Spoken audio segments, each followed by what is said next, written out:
Most definitely, and I'm also trying to find combination at the back there so that when I do changes, it doesn't affect the whole team, because I believe in consistency in most of the time. So at the back, I make it the point that I keep the consistency, and in the middle also, at least, because I normally use a triangle with two going forward and the one sitting. So if I take one out and put a new one, it still has to be an oil, like a machine that is going on. So I don't want to dismantle everything that we started. So yeah, I think I'm finding it proper. It's getting there. Now each and every time we play, we plan for each game. And I always remind the team that we don't play with the position, we play with the opponents, the team, because of the game that I was worried about was the Richmond one away because of the AstroTurf, but we managed to get a plan to go and train at Mamelodi campus there. It did help us a lot, and also when I get there, I found out the pitch was too small, so most of the time we're doing this combination play and passing the ball quicker, moving into the right spaces at the right moment, yeah.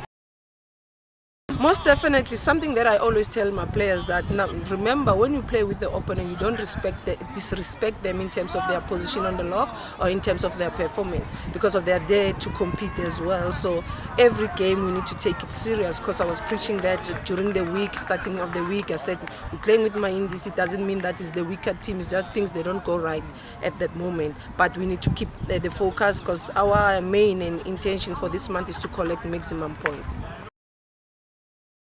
Okay, with regards to injury of Lerato, she's getting better, and then she already started with the rehab. Probably, I think next week she'll start with a contact session, because of now it's just more of running throughs, things like that, just to test. But by next week she'll be back, and then we need to take it gradually so that to see if she can come back to the game. With Mavungu, so far so good, because of every time I need to remind her how she needs to position herself, how she needs to play, because of, remember, we're playing with different opponents, so they study her, and then so when I look at the opponents that we're playing with, I know which players can complement Mavungu in terms of giving her cover, keeping her on her toes. But so far so good. Miponi, she just got flu in the last minute, so yesterday she couldn't train. Also Ibanati, she's struggling with a minor injury, but it's an occurring injury, but she's getting better. She's out for 3 weeks. So yeah, so far those injuries that I'm having in the team. I'm expecting them that they're going to come strong on us. They're going to prove a point that they are capable.